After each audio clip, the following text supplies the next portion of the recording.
este fin de semana, que el domingo se celebra el Día del Maestro.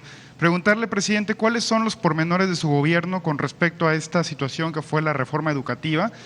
¿Cómo recibió usted el tema de los maestros? Si nos pudiese adelantar un poco cuáles serían estos anuncios que usted daría el domingo hacia las y los maestros de México, y cómo le gustaría, o más bien dicho, cuál sería su sentir que sería la educación en México al finalizar su sexenio. ¿Cómo le gustaría dejar la situación del magisterio, la situación del sindicato, la situación de los planes educativos, tomando en cuenta que usted ha hablado mucho de la revolución de las conciencias? Entonces, la premisa fundamental para esto pues es la educación. Entonces, presidente, preguntarle cómo le gustaría dejar el sistema educativo tanto para estudiantes como para maestros al finalizar su gobierno. Gracias, presidente. Bueno, pues el domingo en efecto nos vamos a reunir con maestras, con maestros. Es 15 de mayo, es día de las maestras, los maestros, a los que queremos mucho, lo que somos, lo que sabemos, mucho o poco, se lo debemos a nuestras maestras, a nuestros maestros. Y así empezamos, reconociendo la importante labor de los maestros, porque en los últimos tiempos se afectó mucho la imagen de las maestras, de los maestros. Eran y siguen siendo, desde luego, muy queridos, muy respetados. Y hubo toda una campaña majadera en contra de las maestras, de los maestros, porque se tenía como propósito, ese era el fondo, la privatización de la educación. Entonces había que descalificar la educación pública y echarle la culpa del atraso educativo a las maestras, a los maestros. Se actuó de manera muy ruin. Entonces se buscó estigmatizar a los maestros, maestros y maestras que no cumplían, revoltosos. Y esa fue la tónica durante el periodo neoliberal, con el propósito de privatizar la educación. Yo siempre he dicho que no estoy en contra de la educación privada. El que tiene para pagar una escuela privada está en su derecho, pero hay millones de mexicanos, la mayoría de los mexicanos, que no tienen para pagar colegiaturas, y el Estado está obligado a garantizar la educación pública, gratuita, de calidad, en todos los niveles escolares. La educación no es un privilegio, es un derecho del pueblo. Es lo mismo que la salud. Y llevaron a cabo la misma estrategia. Entonces, inventaron también, además de la ofensa al sector magisterial, inventaron lo de la calidad de la enseñanza, la excelencia educativa. Claro que queremos que la educación sea de calidad y que haya excelencia, pero nos importa también el acceso a la educación, la cobertura. ¿Van a entrar entonces solo los que tienen para pagar colegiatura?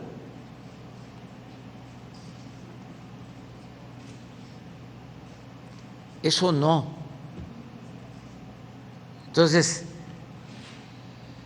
por eso nos comprometimos a derogar, a quitar la mal llamada reforma educativa. Imagínense hasta dónde llegaron en lo absurdo. ¿Cómo se va a llevar a cabo una reforma educativa si fuese ese el propósito real, sin el apoyo de los maestros y de las maestras? ¿Quién transmite la educación en el aula? Pues la maestra, el maestro. ¿Cómo se va a imponer algo? Entonces, ahora, afortunadamente, pues ha habido un cambio favorable. Nosotros nos sentimos muy orgullosos de la labor de las maestras, los maestros. Si no ha sido por la pandemia, no hubiésemos tenido ningún paro, porque antes de la pandemia no estaba cerrada ninguna escuela, todos los maestros trabajando,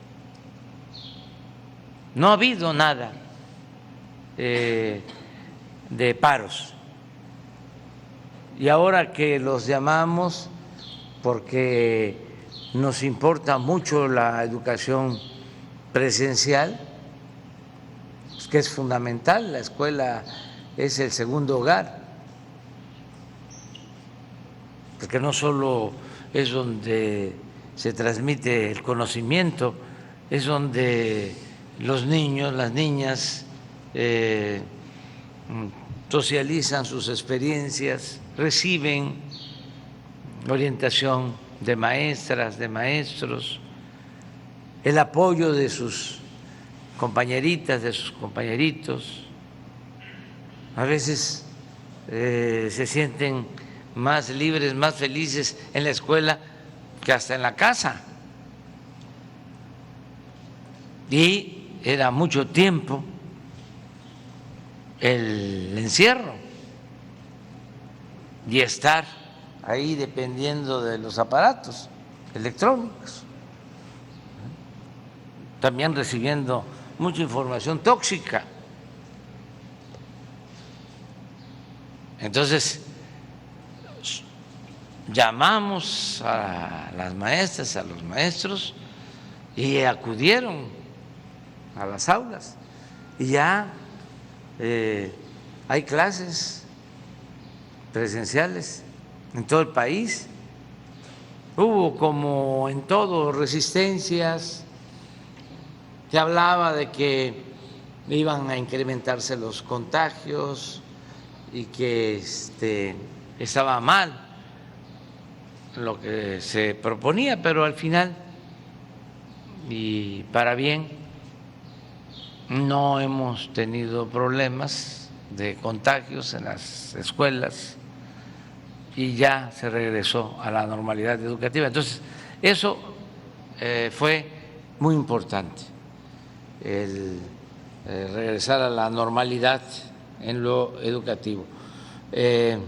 Lo primero, si hacemos una síntesis, es la atención a maestras y maestros. Y ahora el domingo vamos a dar a conocer cómo se está haciendo un esfuerzo para que tengan un poco más de ingresos las maestras y los maestros, porque de los 21 millones de trabajadores inscritos en el Seguro Social,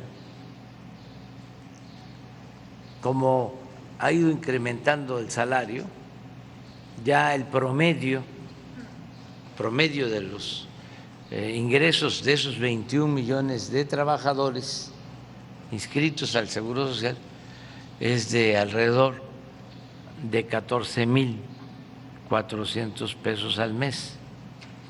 Y hay maestros que ganan menos. Entonces vamos a procurar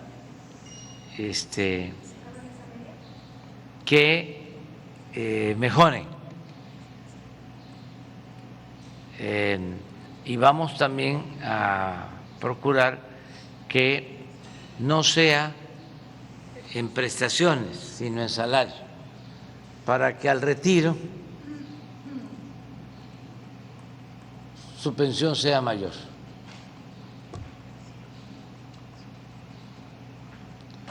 Entonces, es maestros, lo otro son contenidos educativos, estamos trabajando en eso, porque necesitamos fomentar mucho una educación humanista, con dimensión social, un tronco común en donde actuemos de manera humana, fraterna, y que a partir del tronco común ya se puedan formar buenos técnicos, científicos, ¿no?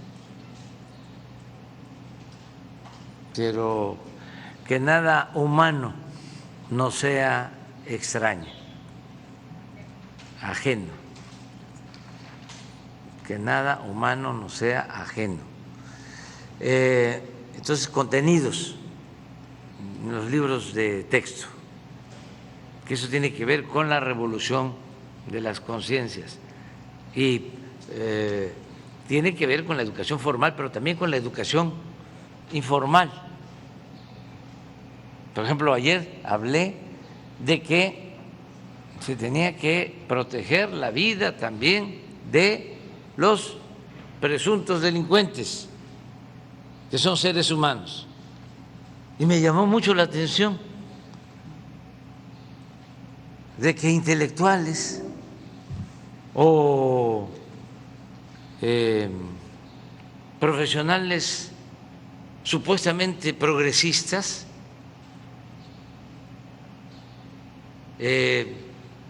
me cuestionaran. Por eso estamos viviendo momentos interesantes. Es un momento estelar en la vida pública de México, porque está saliendo todo eso. ¿Cómo vamos a querer que alguien pierda la vida? ¿Cómo vamos a estar en el fondo a favor de la ley del talión, del que a hierro mata, a hierro muere, y el diente por diente y el ojo por ojo? Lo decía Tolstoy, si a esas vamos, pues nos vamos a quedar chimuelos todos o tuertos o ciegos. Pero estoy hablando de intelectuales o escritores. Déjenme que yo recuerde a uno, cuando menos. Curcio dice en un comentario, fue un desliz del presidente, según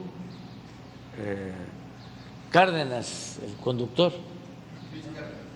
No, bueno, alguno de ellos, no sé exactamente, sí, que seguramente lo va a aclarar. No, fíjense que así pienso. Y vamos a analizarlo. Actuaron muy bien los soldados, pero para que se entienda mejor, porque no estoy hablando de Curcio y de Cárdenas, son millones que piensan así.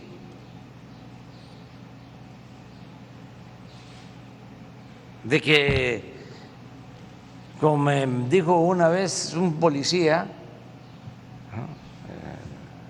de esos autoritarios,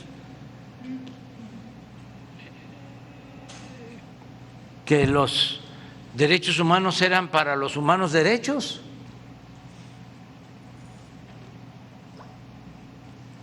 Pero hay esa mentalidad muy autoritaria, como el otro escritor que es famosísimo, que lo leen también yo creo que millones, Moreno, que había que quemar en leña verde a los que simpatizan con nuestro movimiento en el Zócalo. Por eso digo que no es lo mismo educación que cultura. Son cosas distintas. La educación es lo que se aprende, las técnicas del conocimiento. La cultura es lo que viene de lejos, es lo que tiene que ver más con nuestros valores, con nuestros principios. Entonces, sí es importante analizar todo esto. No sé si pones de nuevo lo de la gráfica sobre letalidad. Eso explica todo. Antes ni siquiera estaba tan grave la situación de inseguridad, pero era mucho el afán autoritario de decir, no me va a temblar la mano, vamos a imponernos. Y aquí está. Por eso es que decimos somos distintos y además entiendo, aunque no comparto tu punto de vista, ese pensamiento autoritario. Aquí está. Miren, este es Calderón 2011.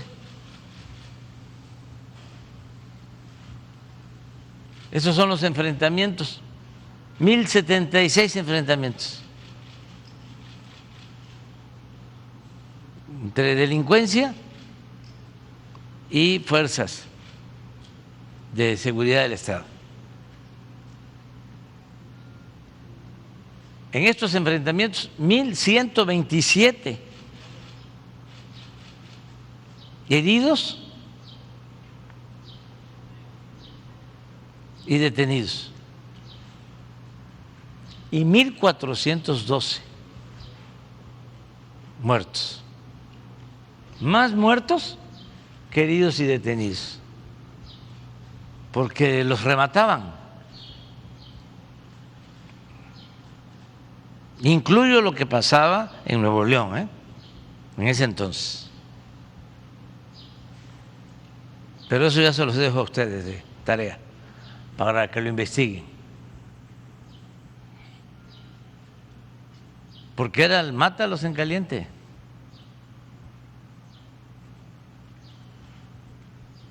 ¿Y dónde está el Nuevo Testamento?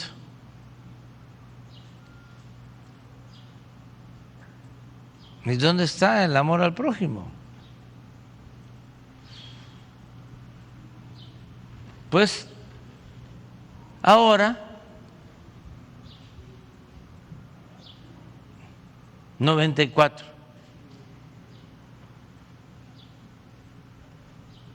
fallecidos en enfrentamientos. En estos 4 años, poco menos, ha habido menos muertos que en un año.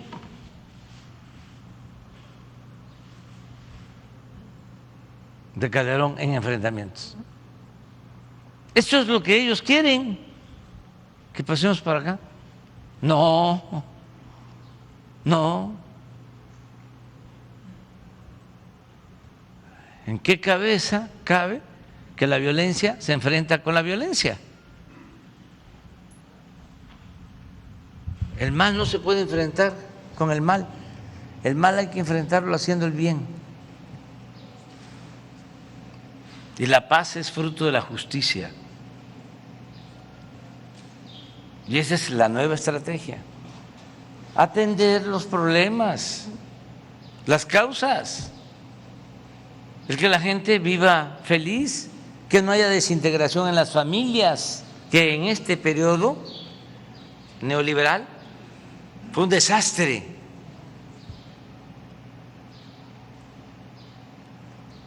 No se conocen esos datos, pero la separación de familias fue como nunca. Y los hijos se quedaron a la buena de Dios. Y no había tutelaje, y era el jefe de la pandilla, el jefe de grupo, el que educaba, enseñaba. Además, al mismo tiempo, fomentando el lujo barato como estilo de vida, la troca, la ropa de marca, las alhajas, el triunfar a toda costa sin escrúpulos morales en ninguna índole, la corrupción en alta.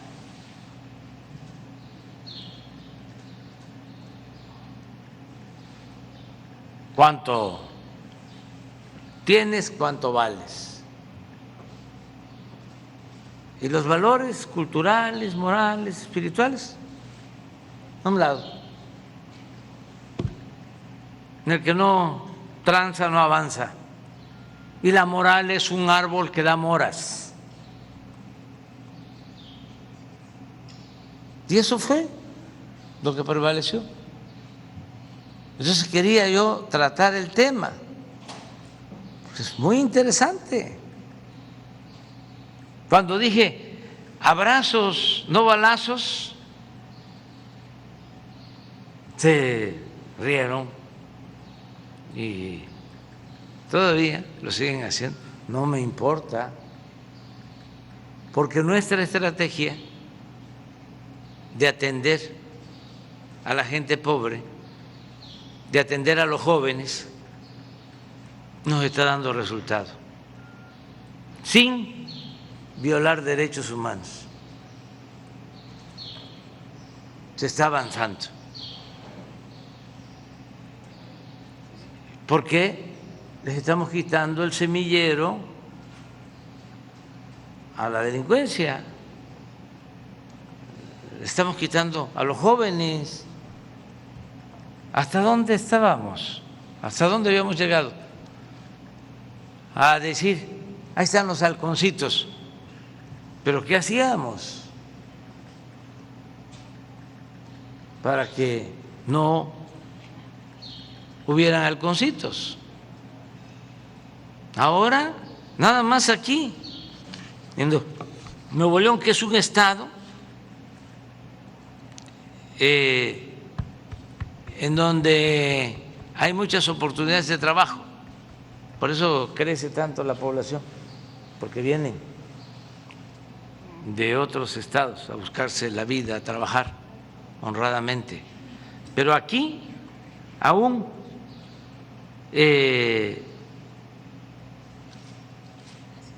habiendo empleo, hay 1,882 jóvenes, 1,882,